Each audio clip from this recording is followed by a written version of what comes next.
ठरलं तर मग या मालिकेच्या आजच्या भागात मधुभाऊ प्रचंड रडत असतात. त्यांना कुसुम समजावून सांगत असते की नाही नाही मधुभाऊ रडू नका, चूक फक्त सायलीची नाही आहे, अर्जुनची सुद्धा आहे. मधुभाऊ म्हणत असतात की फक्त दोघांची चूक, परंतु सर्वजण होरपळले यात. घरामध्ये सर्वजण उभे असतात, सर्वांनाच दुःख होत असतं. अर्जुन आणि सायलीचा प्रचंड सर्वांना राग आलेला असतो. अर्जुन सायली प्रचंड रडत असतात. सर्वजण घरातले आता रडत असतात. पूर्ण आजी तेवढ्यातच उठते.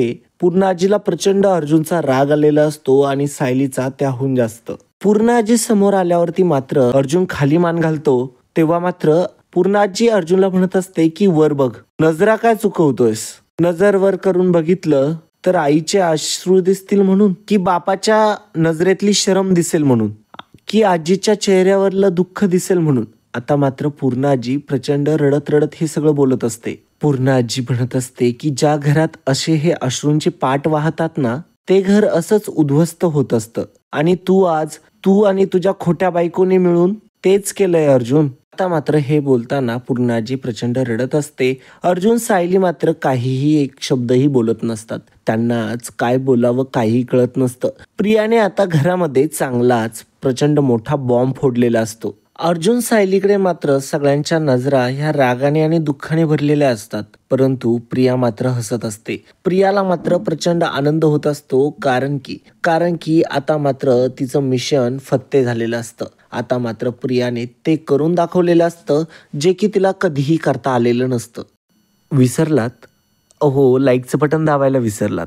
आता आठवण आलीच आहे तर तेवढं लाईकचं बटन दाबूनच द्या. तुमच्यासाठी अगदी फ्री आहे, परंतु आमच्यासाठी ते लाईकचं बटन दाबणं बहुमूल्य आहे.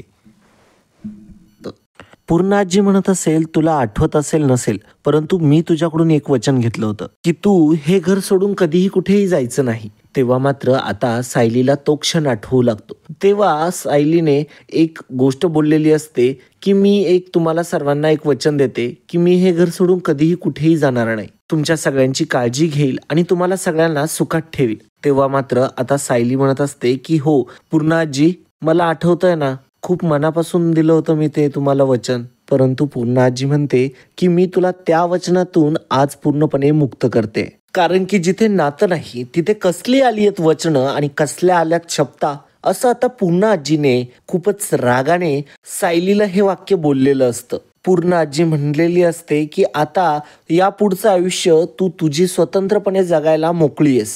सायली आता रडत असते, म्हणत असते की पूर्ण आजी ऐका ना पूर्ण आजी. परंतु पूर्ण आजी काही ऐकत नाही. सायली म्हणत असते की पूर्ण आजी, माझं आयुष्य यांच्याशी आता बांधलं गेलंय. आता मात्र सायली रडत असते, ओक्साबोक्शी रडत असते आणि म्हणत असते की अहो तुम्ही सगळ्यांना सांगा ना हे मंगळसूत्र जे मी गळ्यामध्ये घातलंय ते खोटं नाहीये, ते तुमच्या नावाचं आहे, ते खरं मंगळसूत्र आहे, अहो सांगा ना सर्वांना. तेव्हा मात्र आता अर्जुनही तिच्याकडे बघत असतो. आता अर्जुनही रडत असतो. घरातले सर्वजण रडत असतात. सर्वांनाच खूप मोठा धक्का बसलेला असतो. अग्नीला साक्षी मानून मी तुम्हाला जी वचनं दिली होती ती खोटी नव्हती, आणि आता माझी नाती, ती तर नक्कीच कधी खोटी नव्हती. तुम्ही सांगा ना सर्वांना, हे माझं कुटुंब आहे, मला हवंय, सांगा ना सर्वांना. आणि आता रडता आता मात्र सायलीला चक्कर आलेली असते. सायली आता चक्कर येऊन खाली पडलेली असते. तेव्हा मात्र आता लगेचच प्रतिमा धाव घ्यायला लागते. परंतु आता रविराजने आता प्रतिमाचा हात धरलेला असतो. विमल म्हणत असते की सायली वहिनी, दादा तुम्ही त्यांना वर घेऊन जा, मी त्यांना पाणी आणते. तेव्हा मात्र कल्पना ओरडते आणि म्हणते की थांब विमल, पाणी बिनी आणायची काही एक गरज नाहीये आणि वर खोलीत जायचा तर प्रश्नच येत नाहीये. आता मात्र सर्वजण रागानेच या दोघांकडे बघत असतात. परंतु सायली बेहाल झालेली असते. अर्जुन तिला पाणी पाजतो आणि म्हणतो की आता आपण काही बोललं तर ते वेस्टच आहे. आपण जे काही बोलतोय ते त्यांना एक्सक्युजेसच वाटतील. आता यांचा राग सहन करून घेऊयात आपण, की ते त्यांचा राग शांत झाला की मग सांगू त्यांना. आता सायली सुद्धा स्वीकारते, हो म्हणते. आता मात्र कल्पना म्हणत असते की या सगळ्या खोट्या वचनांमध्ये एक 100 नंबरी खरं वचन आहे पूर्णाई, जे मी तुम्हाला दिलंय. तुम्ही जेव्हा सायलीचा राग करत होतात ना, तेव्हा मी तिला पाठीशी घालत होते. ती किती खरी आहे हे मला तुम्हाला पटवून द्यायचं होतं. म्हणून मी तुम्हाला तेव्हा एक वचन दिलं होतं, जर कधी सायलीने या घराचा विश्वासघात केला तर हिचा हात धरून मी हिला घराच्या बाहेर काढेल. आणि आता ती वेळ आलीये. आता मात्र सर्वजण घाबरलेले असतात, कारण की कल्पनाने आता मात्र खूपच टोकाची भूमिका उचललेली असते. ती सायलीला घराबाहेर काढण्याबद्दल बोलत असते. आता कल्पनाने जे पूर्ण आजीला वचन दिलेलं असतं की आता ती सायलीला घराबाहेर काढेल, जेव्हा कधी सायली घरच्यांचा विश्वासघात करेल तेव्हा मात्र ते वचन पाळण्यासाठी आता कल्पना सज्ज झालेली असते. कल्पना म्हणत असते की आता या सायलीला मी घराबाहेर काढणार. आणि आता कल्पना सायली जवळ जाते आणि जोरात म्हणते, सायली तुला घराबाहेर काढण्याची वेळ आली आहे. चल निघ, चल निघ. असं म्हणतच आता मात्र सायलीचं हाताला धरलेलं असतं कल्पनाने. आणि मात्र आता सायलीला ढकलत ढकलत आता मात्र कल्पनाने घराबाहेर काढायला घेतलेलं असतं. अर्जुन म्हणत असतो की मामा थांब ना तू, परंतु मात्र आता कल्पना थांबायला तयारच नसते. आता मात्र कल्पनाने सायलीचा हात धरलेला असतो. सायलीला खेचत खेचत खेचत खेचत आता घराबाहेर काढत आणलेलं असतं. आता मात्र कल्पनाने कसलाही विचार न करता तिने दिलेलं जे वचन आहे पूर्ण आजीला ते पाळायला सुरुवात केलेली असते. आणि मात्र आता कल्पनाने सायलीच्या हाताला धरत धरत आता तिला खेचत खेचत बाहेर आणायला लागलेली असते. सगळे घरातले आता तिच्या पाठीमागे येत असतात. अर्जुन तिला थांबवण्याचा प्रयत्न करत असतो, परंतु कल्पना थांबतच नसते. कल्पनाला त्या सगळ्या गोष्टी आठवत असतात ज्या सायली सोबत घडलेल्या असतात. आता मात्र एके दिवशी जेव्हा सायलीच्या हाताला लागलेलं असतं तेव्हा मात्र कल्पना तिची किती काळजी घेते हे आता कल्पनालाच आठवत असतं. म्हणजे कल्पनाने केलेली काळजी व्यर्थ गेली. सायलीने आपल्याशी खोटं बोललं आणि सायलीने विश्वासघात केला एवढा मोठा. आणि याच गोष्टीचं दुःख मात्र आता कल्पनाला येत असतं. ते दुःख येताना मात्र डबल टिबल होत असतं. आणि त्याचमुळे मात्र कल्पना पूर्णपणे व्याकळत असते. आणि आता सायलीला घराबाहेर काढण्यासाठी एवढा मोठा टोकाचं पाऊल आता कल्पनाने उचललेलं असतं. सर्व सुभेदार किल्लेदार कुटुंब आता मात्र घराबाहेर आलेलं असतं. सर्वजण खाली आलेले असतात. आणि आता मात्र सायलीला रखडत रखडत घराबाहेर काढण्याचा प्रोग्राम सुरू झालेला असतो. आता मात्र प्रियाला प्रचंड आनंद होत असतो. अस्मितालाही आनंद होत असतो, कारण की ती देखील आता सायलीचा राग करत असते. त्याच्यामुळे मात्र आता सायलीला या घराबाहेर काढायला सर्वच जण घराबाहेर आलेले असतात. आणि मग सोबतच आता प्रिया देखील तिकडे पाठीमागे हसत असते आणि तिला तिचा विजय झालाय या गोष्टीचा खूपच अभिमान वाटायला लागलेला असतो. सायलीला एकेकाळी याच कल्पनाने हाताला धरत रूममध्ये घेऊन आलेली असते आणि सायलीला ओरडतच घरामध्ये घातलेलं असतं. हे सुद्धा तिला आठवत असतं की म्हणजे मीच होते जी सायलीला या घरामध्ये ठेवण्यासाठी इतकी झटत होते आणि हिने माझाच विश्वासघात केला. या गोष्टीचा खूपच जास्त त्रास मात्र कल्पनाला होत असतो. कल्पना पुढे आता खूप मोठा विश्वासघात झालेला असतो. कल्पनाचं मन अगदी तळागाळापासून दुखवलं गेलेलं असतं. त्यामुळेच तर कल्पना इतकं काही करत असते. कल्पना कधीही अशी वागत नसते. कधीही इतका राग कल्पनाला आपल्याला बघितलेला नाही आपण. आणि आपल्याला देखील कधी कल्पना इतकी रागावताना कधी दिसली नाही. मग परिस्थिती कोणती असो, काही असो, कल्पना कधी चिडली नाही, कधी रागवली नाही. खरं ते म्हणतात ना, शांत एखादा व्यक्ती जितका दिसतो तितका तो आतून मात्र भयंकर असू शकतो. त्याचंच हे एकदम उत्तम उदाहरण. आता मात्र कल्पना जितकी पेटलेली आहे तितकी आपण पहिली कधीही पेटताना बघितलेली नाहीये. कल्पना सुद्धा रडून रडून बेहाल झालेली असते. कल्पनाच्या डोळ्यातून आता अश्रू वाहत असतात. सायलीला काढताना घराबाहेर तिला काही आनंद होत नसतो, परंतु जसं एखाद्या नवयुगलाचं ब्रेकअप व्हावं त्या प्रकारे मात्र सर्वांना दुःख होत असतं. कारण की सायलीचं काही अर्जुनशी नातंच नाहीये. अर्जुन सोबत ती फक्त एक ऍक्टिंग करते हे जेव्हा कळलेलं असतं सर्वांना, तेव्हा मात्र सर्वांना दुःख झालेलं असतं.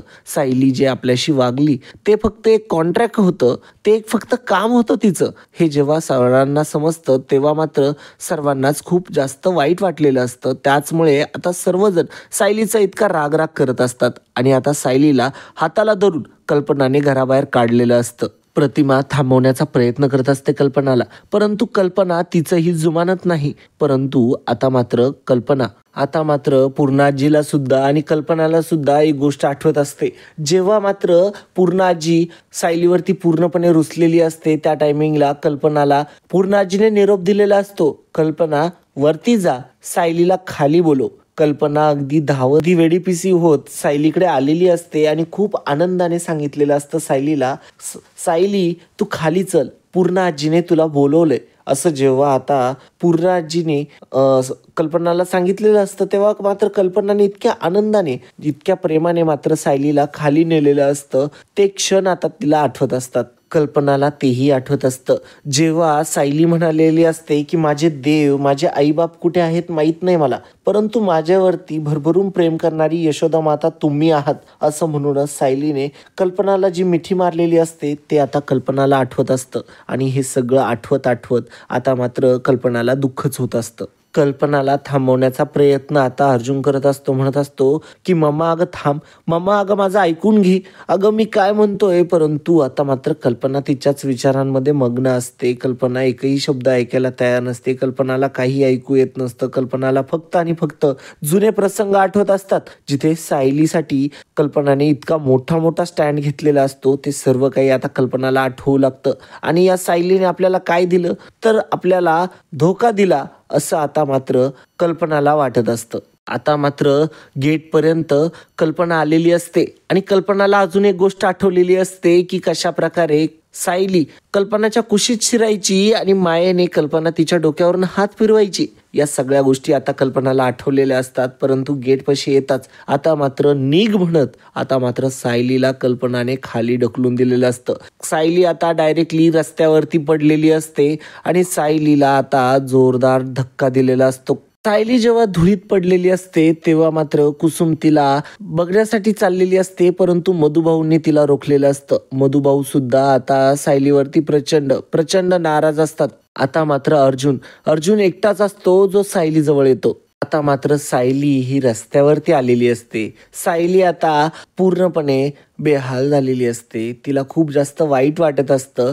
सायली रडायला लागलेली असते, ओक्साबोक्शी रडत असते. तेव्हा मात्र अर्जुन सायलीकडे बघत असतो आणि तोही रडत असतो. सायली अर्जुनकडे बघत असते आणि रडत असते. काही तासांपूर्वी या दोघांसाठी काहीही करायला निघणारे घरचे आणि आता मात्र काहीही केल्या आता मात्र अर्जुन सायलीला जवळ न करणारे घरचे, याच्यातलं अंतर बघून मात्र सायलीच्या मनाला कापरा बसलेला असतो. आता मात्र सायली हादरलेली असते. पुन्हा एकदा पोरकी झालेली असते. पुन्हा एकदा अनाथ झालेली असते. ती सायली जिने घरातल्या सर्वांसाठी काही ना काहीतरी केलंय, सर्वांसाठी इतकं काही केलंय, सर्वांसाठी प्रत्येक वेळेस स्वतःची पर्वा न करता तिने मात्र इतकं काही केलेलं असतं. तिच्यावरतीच आज ही वेळ आलेली असते. नको म्हणत असताना देखील आता मात्र तिला घराच्या बाहेर काढलेलं असतं आणि मात्र आता घरातल्यांनी डायरेक्टली तिला आता घराबाहेर फेकलेलं असतं. आणि आता पुन्हा एकदा सायली अनाथ झालेली असते.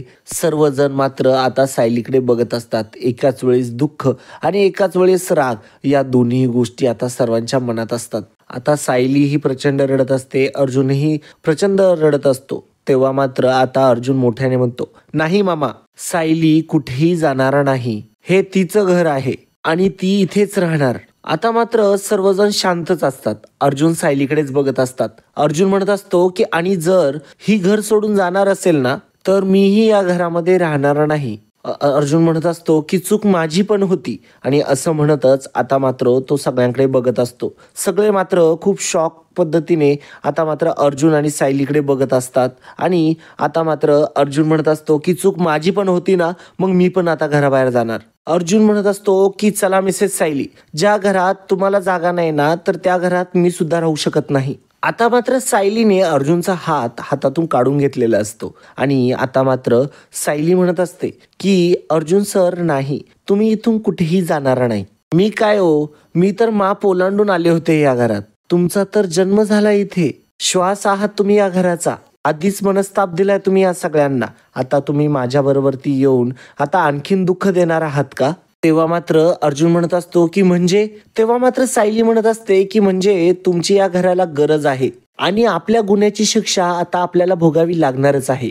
आणि जर तुम्ही आता माझ्याबरोबर आलात ना तर ती आज सगळ्यांसाठी खरंच खूप मोठी शिक्षा ठरेल आणि मी तसं आता होऊ देणार नाही. अर्जुन म्हणतो मी तुम्हाला कुठेही जाऊ देणार नाही मिसेस सायली. तेव्हा सायली म्हणते की मी तुम्हाला कुठेही येऊ देणार नाही अर्जुन सर, तुम्ही इथेच थांबायचं, इथेच राहायचं.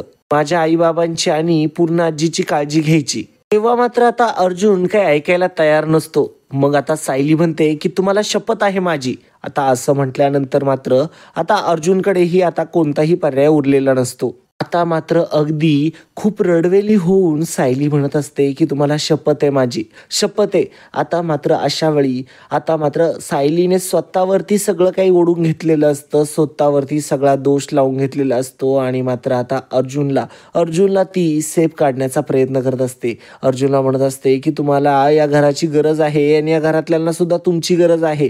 तुम्ही इथेच थांबणार, तुम्ही कुठेही येणार नाही. आणि असं म्हणतच आता मात्र सायलीने अर्जुनला शपथ घातलेली असते की नाही, तुम्ही माझ्याबरोबर यायचं नाही. कारण की अर्जुन आता सायलीला म्हणत असतो की मी येतो तुझ्यासोबत, तरी देखील मात्र आता सायलीने नकार दिलेला असतो आणि अर्जुनला तिने येण्यासाठी आता बंदी घातलेली असते आणि म्हणालेली असते की सर तुम्हाला वचन आहे माझं, सर माझी शपथ आहे तुम्हाला, तुम्ही कुठेही यायचं नाहीये, तुम्ही इथंच थांबायचंय, तुम्हाला शपथ आहे माझी.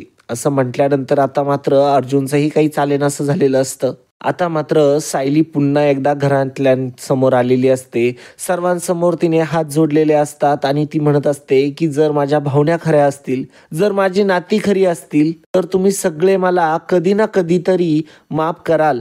असं आता सायली मात्र खूप रडवेली होऊन खूप जास्त त्रासाने सर्वांना हे म्हणत असते. आता मात्र सायलीची ही अवस्था प्रतिमाला बघवत नसते, परंतु रविराज मात्र तिला मोकळं सोडत नसतो आणि आता प्रतिमा ही काही बोलू शकत नसते. खरं तर सायलीने सर्व केलेलं असतं, सायलीनेच प्रतिमाला शोधलेलं असतं. सायलीने केलेले सगळे उपकार मात्र घरातले सर्वजण विसरून गेलेले असतात एका छोट्याशा कॉन्ट्रॅक्टच्या पेपरवरून. परंतु आता सायलीला मात्र घराबाहेर काढलेलं असतं कल्पनाने. मला माहिती आहे माझं खरंच खूप चुकलंय, परंतु तुम्ही सगळे मला माफ कराल याची ओढ बागते मी. आणि असं म्हणतच रडत रडत आता सायली आता एकटी निघालेली असते. आता मात्र सायली मागे मधुभाऊ आणि कुसुम देखील दोघेही निघालेले असतात. आता मात्र सायली जेव्हा रस्त्यामध्ये आलेली असते तेव्हा मात्र तिला एक आवाज ऐकू येत असतो, आई चल राहूया ना, आई चल राहूया ना, मला इथेच राहायचंय, आई चल राहूया ना, मला इथेच राहायचंय. असा आता तिचाच लहानपणीचा आवाज गुंजत असतो तिच्या कानांमध्ये. आता मात्र तिला सगळा भूतकाळ आठवत असतो. तिला आता ते चित्र आठवत असतं जेव्हा मात्र आता प्रतिमा आणि रविराज हे दोघेही सायलीला मध्ये धरून घेऊन चाललेले असतात आणि तेव्हा मात्र ती छोटी तन्वी असते आणि आता हा सगळा भूतकाळ मात्र आता सायलीला क्लिअर कट आठवलेला असतो. अर्जुन सायलीला बाय करत असतो, सायली ही अर्जुनला बाय करत असते. ते क्षण आता सायलीला क्लिअर आठवत असतात. आता मात्र सायली पाठीमागे वळून बघत असते आणि सायली आता विसरून गेलेली असते की तिला हे सगळं आठवतंय आणि ती सगळं त्याच गोष्टींमध्ये गुंतलेली असते. आता मात्र कुसुम पाठीमागून येते. सायलीच्या आता तिने खांद्यावरती हात ठेवलेला असतो आणि आता सायलीला ताडकन जागं केलेलं असतं. सायली आता त्या आठवणीमधून, त्या भूतकाळातून पुन्हा आता रियालिटीमध्ये आलेली असते. ती जेव्हा आता रियालिटीमध्ये येते तेव्हा मात्र तिला आठवतं की आपल्याला घराबाहेर काढले, तरी देखील ती घरच्यांकडे बघत असते. तेव्हा मात्र कुसुम तिचा हात पकडते आणि तिला आता ती खेचत असते. परंतु सायली मात्र आता तिथे हात काढून घेते, उभी राहते, एकदा अर्जुनकडे बघते. अर्जुनकडे जेव्हा बघते तेव्हा मात्र अर्जुनही फार दुःखी झालेला असतो. अर्जुनचा आणि सायलीचा हा विरह आता मात्र खूपच एकमेकांना खात असतो आणि आता अर्जुन आता सायलीकडे खूपच जास्त प्रेमाने बघत असतो. त्याला मात्र आता त्याचं प्रेम तुटताना दिसत असतं आणि सायली सुद्धा अर्जुनकडे बघत असते. आता कुसुम मात्र पुन्हा आता सायलीच्या हाताला धरते आणि तिला खेचत आता तिने चालवलेलं असतं. आता मात्र सायलीची नजर मात्र पाठीमागेच असते. अगदी पाठीमागे बघून आता ती अर्जुनच्या चेहऱ्याकडे बघत असते, घरातल्यांच्या चेहऱ्याकडे बघत असते. तिची नाळ जोडली गेलेली असते या घराशी, परंतु मात्र आता तिला इतक्या निर्दयपणे आता घरातून निघावं लागलेलं असतं आणि आता सायली मधुभाऊ कुसुम सोबत निघालेली असते. अर्जुन आता गुडघ्यावरती पडलेला असतो. गुडघ्यावरती बसून तो ओक्साबोक्शी रडायला लागलेला असतो. अर्जुन आता स्वतःच्या मनाशीच म्हणत असतो की हे काय होऊन बसलं मिसेस सायली, मी तुमच्यापासून दूर नाही राहू शकत. तुम्ही दिलेली शपथ मी मोडणार नाही. जर आपलं प्रेम खरं असेल तर आपण परत एकत्र येऊ. अर्जुन मात्र आता खूपच जास्त त्रस्त झालेला असतो. अर्जुनच्या नजरेत फक्त सायलीविषयीचं प्रेम असतं. अर्जुन फक्त आता सायलीच्या विचारांमध्ये आता मग्न होऊन तिथेच पडलेला असतो. आता इकडे दुसरीकडे मधुभाऊ आणि कुसुम हे आलेले असतात घरी, सोबतच सायली देखील असते. आता मधुभाऊ बेडवरती बसतात तेव्हा मात्र कुसुम आता या गोष्टीला थोडंसं मॅनेज करण्याचा प्रयत्न करत असते आणि म्हणत असते की तुम्ही दोघे आता चला बरं हातपाय घ्या धुवून, मी तुमच्यासाठी जराशी खिचडी लावते. आणि मधुभाऊ तुमचा गोळी घेण्याचा टाइम उलटून गेलाय ना, चला तुम्ही गोळी घ्या बरं. तेव्हा मात्र आता ताडकन आता मधुभाऊ चिडतात आणि म्हणतात की कशासाठी कशासाठी घेऊ मी गोळ्या, कशासाठी जगायचं मी केलेल्या संस्कारांचे कसे धिंडोडे उडताय हे बघण्यासाठी जगायचं का मी. मधुभाऊ हे बघा, आपण तिघेही या गोष्टीवरती सकाळी शांतपणे बोलूया असं आता कुसुम समजावून सांगण्याचा प्रयत्न करत असते मधुभाऊंना. तुम्ही आता त्रागा नका करून घेऊ. तेव्हा मात्र मधुभाऊ उठतात आणि म्हणतात की त्रागा करतोय मी, हे बघ आता इथे जे घडलंय ना ते फारसं गंभीर नाहीये, असा दाखवण्याचा दिखावा करू नकोस, कारण की त्याने काहीही साध्य होणार नाही. मला हे कळत नाही गेल्या जन्मी कोणती पाप केली होती मी, हा दिवस बघण्यापेक्षा जेलमध्ये फाशी घेऊन मेलो असतो मी. आणि असं म्हणताच आता मात्र आता सायलीला पूर्णपणे रडू आलेलं असतं. तिला रडूच कंट्रोल होत नसतं. सायली आता ओक्साबोक्शी रडायला लागलेली असते. मधुभाऊ मात्र आता सायलीवरती प्रचंड चिडत असतात आणि कुसुम समजावण्याचा प्रयत्न करत असते, परंतु आता मात्र सायलीचं कोणीही ऐकून घेत नसतं. सायली ही प्रचंडपणे आता दुःखात गेलेली असते आणि मधुभाऊंना खूपच जास्त मनस्ताप होत असतो. त्यांनी केलेले संस्कार चुकीचे ठरले असं त्यांना आता वाटत असतं. आता मात्र दुसरीकडे अर्जुन आणि एकीकडे आता ही सायली दोघेही दुःखात गेलेले असतात आणि आता मात्र भयंकर संकट दोघांवरती ओढावलेलं असतं. आता जे नको होतं व्हायला तेच झालेलं असतं आणि त्यातून मात्र आता दोघांचेही आयुष्य उद्ध्वस्त झालेले असतात. आणि अशा प्रकारे मित्रांनो आजचा हा भाग इथे संपतो. पुढील भागामध्ये आपल्याला बघायला मिळणार आहे कल्पना आता मोठ्याने बोलत असते, 1.5 वर्षाची फसवणूक आहे ही आणि आता आपणच समजून घ्यायची आहे. आपल्या संस्कारांचा अपमान तो सुद्धा आपणच समजून घ्यायचा आहे. मला ना विष द्या विष. आता मात्र कल्पना प्रचंड जास्त टेन्शन मध्ये आलेली असते आणि खूप जास्त तिला राग आलेला असतो. ती आता अर्जुनकडे विष मागत असते आणि अर्जुनला ती म्हणते की विष दे आता मला आणून, असं म्हणतच आता मात्र रागामध्ये आता कल्पना वरती निघून गेलेली असते. मला आता जगायचंच नाहीये, आता हे जीवन मी संपूर्णच टाकलेलं बरं, असं म्हणतच आता कल्पना मात्र स्वतःला खोलीमध्ये कोंडून घेते. आणि मात्र आता कल्पनाला खरंच खूपच जास्त वाईट वाटलेलं असतं. तिची अशी ही 1.5 वर्षाची फसवणूक झालेली असते आणि तिला मात्र आता फारच वाईट वाटत असतं, कारण की तिने जे प्रेम केलेलं असतं त्याचा मात्र पूर्णपणे चुराडा झालेला असतो. तिला असं समजलेलं असतं शेवटी की हे नातं नव्हतंच, मग आपण केलं ते तरी काय होतं. आता मात्र सर्वजण बंद केलेल्या खोलीच्या दरवाजाशी आलेले असतात. कल्पनाने मात्र आता आतमधून लॉक केलेलं असतं आणि तिने सर्वांना शेवटचं हेच बोललेलं असतं की मी आता चालले माझं जीवन संपवून घ्यायला, आता मला जगायचंच नाहीये. आणि असं म्हणताच मात्र आता सर्वांनाच भीती वाटायला लागलेली असते. कल्पनाने नको ते पाऊल नको उचलायला या भीतीने सर्वजण आता दरवाजा वाजवत असतात, परंतु कल्पना काय आतून काहीही रिस्पॉन्स देत नसते. कल्पना डायरेक्टली स्वतःला आता कोंडूनच घेते. अर्जुनलाही समजत नसतं की आता आईला कसं काय करून आतमधून काढावं. कल्पना आता एकदम आगीला पेटलेली असते. दुसरीकडे सायली सुद्धा दुःखी असते. इकडे अर्जुनला सुद्धा एवढं मोठं आता संकट आलेलं असतं आणि अशा बऱ्याचशा गोष्टी आता एकाच वेळीच घडल्यामुळे आता मात्र अर्जुन आणि सायली यांच्या विरहामध्ये आणखीनच वाढ झालेली असते. आणि याच्यामध्ये जी मजा येत असते ती फक्त आणि फक्त एका व्यक्तीला, ती म्हणजे प्रियाला. प्रिया मात्र या गोष्टीचा मनसोक्त आनंद घेत असते, मनसोक्त म्हणजे खुश झालेली असते आणि ती आता तिचा विजय झालाय या गोष्टीमुळे मात्र तिला फार आनंद होत असतो. आणि आता मात्र प्रियाने आता घरामध्ये आता तिचं प्रभुत्व मिळवलेलं असतं. सोबतच आता मात्र चैतन्य देखील पूर्णपणे तुटून गेलेला असतो. तर मित्रांनो, हा एपिसोड तुम्हाला कसा वाटला कमेंटद्वारे नक्की कळवा. आजच्यासाठी इतकंच. पुन्हा भेटूया पुढच्या भागामध्ये. जय हिंद, जय महाराष्ट्र. धन्यवाद.